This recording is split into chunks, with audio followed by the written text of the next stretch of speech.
देखिए 11.1 में कह रहे यदि एक रेखा एक्स वाई जेड के साथ 90 डिग्री 135 डिग्री और 45 डिग्री कोण बनाती है तो दिक कोसाइन ज्ञात करें। 11 का वैल्यू बताओ।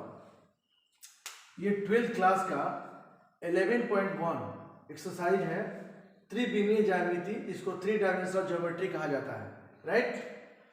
इसमें ज़्यादा नहीं क्वेश्चन दिया है, बस 5 क्वेश्चन दिया है और हम 5 क्वेश्चन बनाएंगे। बहुत आसान है छोटो, है ना।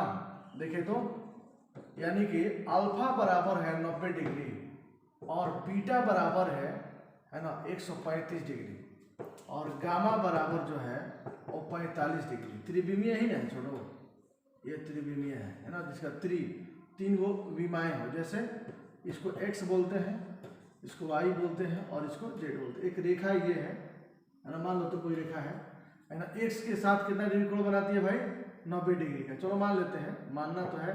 और इसके साथ 135 के बनाती है घुमा करके इधर से, है ना। चलो इतना में तो होगा नहीं, तो हम क्या करेंगे, ऐसे मानेंगे, है ना। यहाँ मान लेंगे 135 के बनाती है और इधर से कितना है जी 45 का कोण बनाती है इसके साथ, है ना 45 डिग्री का। तो अल्फा बीटा को मिला के अल्फा बीटा और गामा दिया हुआ है नहीं। तो पूछा है कि दिक कोसाइन बताओ, तो हम जानते हैं कि दिक कोसाइन एल बराबर होता है कॉस अल्फा, है ना। तो कॉस अल्फा का मतलब 90 डिग्री और कॉस 90 का मान क्या होता है 0 और एम बराबर कॉस बीटा, कॉस बीटा मतलब 135 डिग्री। आप छोटा बताओ कि कॉस 135 निकालना है तो सीधा करना 180 में से वैल्यू रटना नहीं है, समझना है। 180 में से 45 को घटा देना, तो cos 180 minus theta minus cos 45 और कॉस 45 का वैल्यू -1/√2, है ना। n बराबर कितना है जी, तो कॉस गामा नहीं, कॉस गामा को हम लोग कॉस 45 कहेंगे और 45 का वैल्यू 1/√2, तो हमारा आंसर हो गया।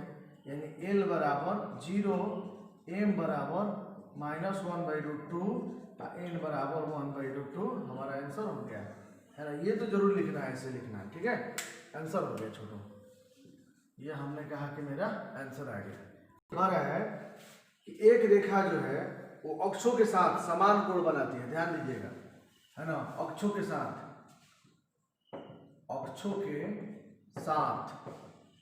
क्या करती है जी, समान कोण बनाती है नहीं।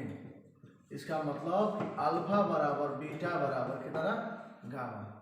देखिए हम जानते हैं बिनो कि एल बराबर कॉस अल्फा नहीं, और इस तरह से, चलो उतना मत जाएंगे, हम और नजदीक रहेंगे। हम ये भी जानते हैं कि L square plus M square plus N square बराबर कितना होता है 1 होता है ना।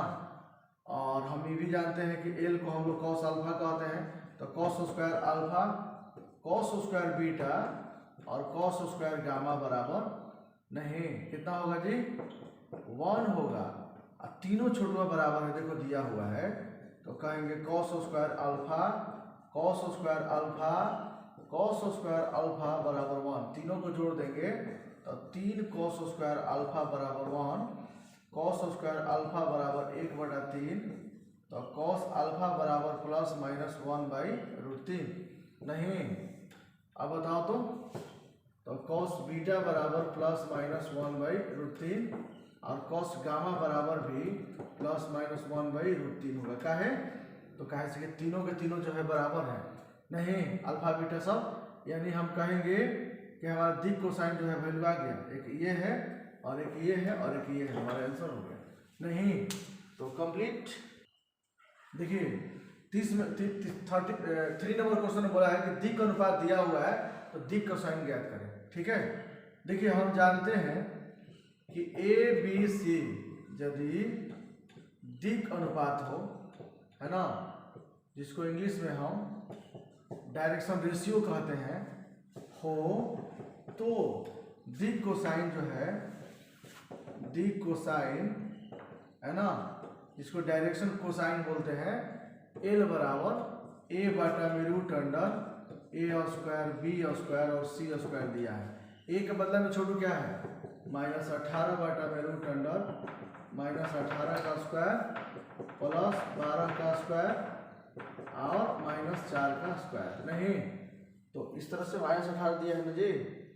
चलिए ठीक है, -18 का स्क्वायर कितना होता है इस तरह, ठीक है ना, 18 बाई इस तरह से सबको जोड़ेंगे हम तो 324 प्लस 144 प्लस 16, तो ये हो जाएगा 484। 484 का वर्गमूल होता है 22, यहाँ से इसको उड़ा देना और ये तुम्हारा आ जाएगा -9 बटा में कितना 11।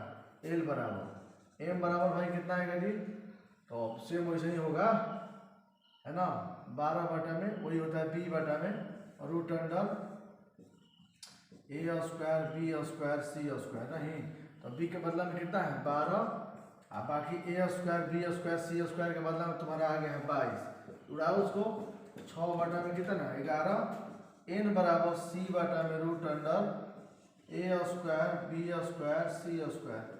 सी के बदला में कितना है बता सकते हो, यस -4 बटा में रूट अंडर ये कितना आया है 22। इसको उड़ाओ और ये हो जाएगा तुम्हारा -2 बटा कितना 11, नहीं तीनों का वैल्यू आ गया है ना, तीनों का वैल्यू देखो यहाँ पे आ गया, आंसर हो गया। नहीं देखिए सिद्ध करें कि बिंदु ए बी सी है ना संरेख है, क्या है जी संरेख है। और देखो संरेख का मतलब क्या होता है, जो एक ही रेखा पे हो, है ना जी। देखिए तो संरेख का मतलब एक ही रेखा पे भी हो, है ना, ऐसे कह सकते हो कि दो रेखाएं एक दूसरे के समानांतर हो या दो रेखाएं एक दूसरे पर है ना जी, दोनों के बीच का कोण 0 डिग्री बनता हो, चाहे दोनों के बीच का कोण 180 का बनता हो, ये सब संरेख होता है ना। तो संरेख का बहुत सारे, एक काम किया जाए, एक काम करता हूँ छोटो, ए बी का मैं दिक् अनुपात निकालता हूँ, है ना, ए बी का दिक् अनुपात है ना, क्या होगा बताओ, यानी ए बराबर x2 - x1 फॉर्मूला होता है ना। तो आप बताइए क्या होगा, x2 - x1 होगा a के साथ है ना, x2 ही ना है -1 -2, तो ये हो जाएगा तुम्हारा -3। इसको a1 मान लिया जाएगा, दो है ना, ए बी है वो बी सी है, और यहाँ पे b1 बराबर, तो y2 - y1 बोलो -2 -3 बराबर -5, c1 बराबर z2 - z1 1 -4 -3 है ना। यहाँ पे देखो जरा, मैंने कहा कि अब BC का दिक् अनुपात है ना छोटू, बोलो यहाँ से भी वही काम करो, इसको A2 मान लो, A2 x2 - x1 बोलो 5 -1 बराबर कितना 6 दिखाते रहना। तो इस तरह से V2 बराबर y2 - y1 है ना। बोलिए मैं कह सकता हूँ कि आपका देखिए तो y2 - y1 है ना, यहाँ पे 8 - -2 ये होगा कितना 10, और C2 बराबर z2 - z1 7 -1 और ये कितना हो गया 6 है ना। अब आप बता दीजिए तो यहाँ का अगर ए बी का दिक् अनुपात बी सी का दिक् अनुपात है ना, तो आप जरा देखिए दोनों में, तो ये -3 -5 और ये 8 है ना। तो मैं कह सकता हूँ संरेख के लिए एक शर्त होता है छोटू, a1/a2 b1/b2 c1/c2 होना चाहिए, है ना। तो है कि नहीं, ये भी देख लीजिए, है ना। देखिए a1/a2 b1/b2 c1/c2 सब क्या होना चाहिए बराबर। तो a1 के बदला में क्या है बताओ -3 बटा में, है ना। a2 के बदला में क्या है जी 6 बराबर होना चाहिए b1/b2, b1 क्या है -5 और b2 क्या है जी 10, c1/c2 -3 और c2 क्या है जी 6, तो 3 दूनी 6 5 दूनी 10 3 दूनी 6, नहीं कट जाएगा और सब के सब क्या है बराबर है ना। जरा देखिए तो, यानी कि -1/2 बराबर -1/2 बराबर -1/2, देखिए सब के सब क्या है बराबर है। मैं कह सकता हूँ कि ए बी सी ये क्या है जी संरेख है, हो गया प्रूव्ड। सिद्ध करना था, ये सिद्ध हो गया। देखिए 5वां क्वेश्चन है, तीनों के शीर्ष बिंदु दिया है, त्रिभुज का 3 गो शीर्ष बिंदु होता है, तीनों का शीर्ष बिंदु दिया है, पूछा है कि भुजाओं का दिक कोसाइन बताइए, यानी direction of side of triangle आपसे पूछा गया है। ये भुजा ए बी है, बी सी है और ए सी है, भुजाओं का क्या निकालना है, दिक कोसाइन। तो अब ये काम करते हैं, एक वो हम निकालेंगे और दो आप निकाल लीजिएगा। देखिए आप एक काम कीजिएगा, सबसे पहले ए बी का दिक अनुपात निकालिए आप लोग, दिक अनुपात नहीं तो आप पहले भाई A1 निकालो, ए निकालो, है ना।